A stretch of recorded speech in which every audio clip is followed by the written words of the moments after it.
Erlangga Hartarto terkait dengan kesepakatan tarif dagang bersama Amerika Serikat berikut ini. Untuk pembelian energi, pembelian agriculture, dan juga untuk pembelian lain yang nanti Pak Rosan akan menjelaskan, itu nilainya sebesar 38,4 miliar.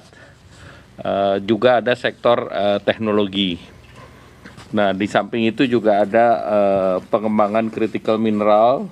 Dalam hal ini adalah perpanjangan daripada Freeport McMoran dari 2041 sampai 2061. Kemudian ada pembelian jagung, pembelian cotton, kemudian terkait dengan shredded worn clothes, kemudian terkait dengan furniture, terkait dengan oil field recovery, kemudian juga ada hilirisasi dari pengembangan silika sampai silika iron untuk produksi semikonduktor. Di samping itu juga ada juga kerjasama antar kawasan industri ataupun kawasan perdagangan dengan perusahaan Amerika. Nah, hari ini tadi pagi Bapak Presiden langsung menandatangani kerjasama Agreement of Reciprocal Trade yang diberi judul Toward a New Golden Age for the US-Indonesia Alliance, dan ditandatangani secara bersama baik oleh Bapak Presiden Prabowo maupun Presiden Donald Trump. Dan dalam pertemuan bilateral antara kedua pemimpin itu berjalan cukup lama, selama 30 menit sesudah kegiatan Board of Peace tadi pagi.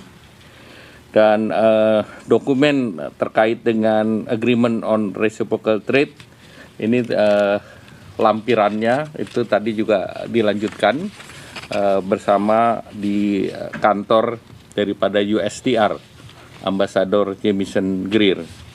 Indonesia dan Amerika Serikat sepakat untuk memperkuat kerjasama ekonomi dan mendorong pertumbuhan ekonomi, dan ini salah satu daripada perjanjian yang membentuk Council of Trade and Investment, sehingga ini menjadi forum ekonomi kedua negara, dan ini hasil daripada Agreement of Reciprocal Trade, sehingga seluruh persoalan investasi dan persoalan perdagangan antara Indonesia dan Amerika nanti akan dibahas dulu di dalam Council of Trade.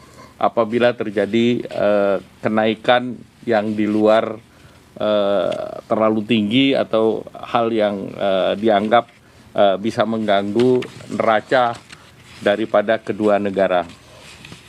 Tujuan dan visi perjanjian adalah untuk mewujudkan kemakmuran ekonomi bersama, rantai pasok yang kuat, dan menghormati kedaulatan dari masing-masing negara. Jadi saya garis bawahi, menghormati kedaulatan dari masing-masing negara itu menjadi bagian daripada perjanjian yang ditandatangani.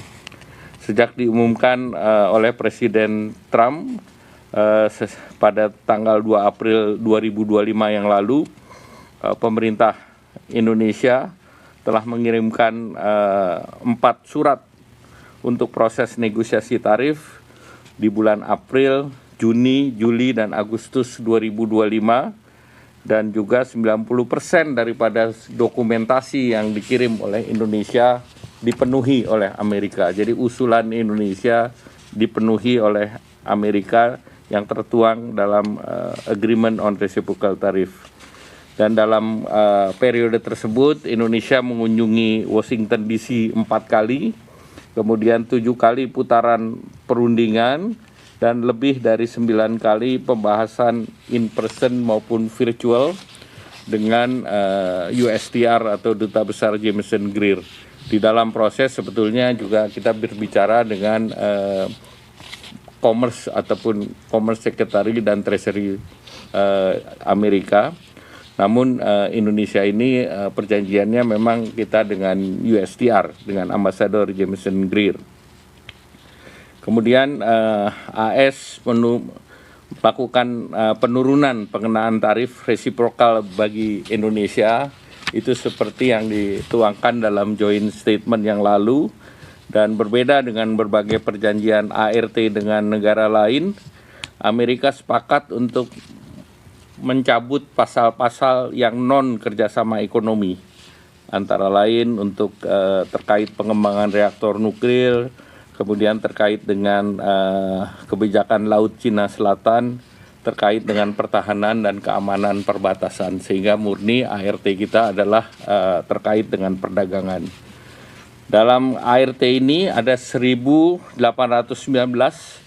pos tarif produk Indonesia, baik itu pertanian maupun industri, antara lain minyak sawit, kopi, kakao, rempah-rempah, karet, komponen elektronik termasuk semikonduktor, komponen pesawat terbang yang tarifnya adalah 0%.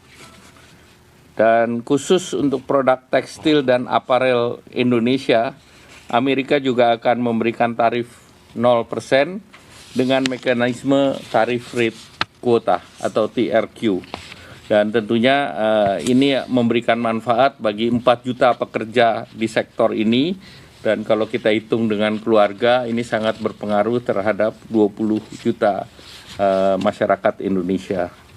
Indonesia juga komitmen untuk memberikan fasilitas untuk produk Amerika dengan tarif 0, karena utamanya Indonesia mengimpor produk pertanian, wheat, kemudian juga soybean, sehingga masyarakat Indonesia membayar 0% untuk barang yang diproduksi dari soybean ataupun wheat, dalam hal ini noodle ataupun dalam bentuk tahu dan tempe. Jadi masyarakat kita tidak dikenakan beban tambahan biaya untuk bahan baku yang kita import dari Amerika Serikat. Kemudian dia sesuai dengan posisi di dalam forum WTO, kedua belah negara sepakat untuk tidak mengenakan bea masuk transaksi ekonomi elektronik, dan ini juga kita berikan kepada Eropa, jadi bukan Amerika saja. Dan ini yang mendorong nanti untuk adanya moratorium dalam forum ministerial conference di WTO.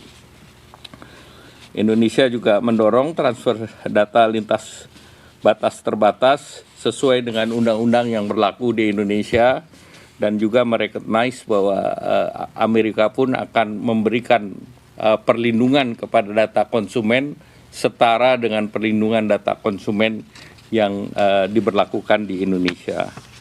Indonesia juga akan menerapkan strategic trade management, terutama untuk perdagangan, agar perdagangan aman dan tidak digunakan untuk fungsi-fungsi di luar fungsi yang diperlukan untuk perdamaian.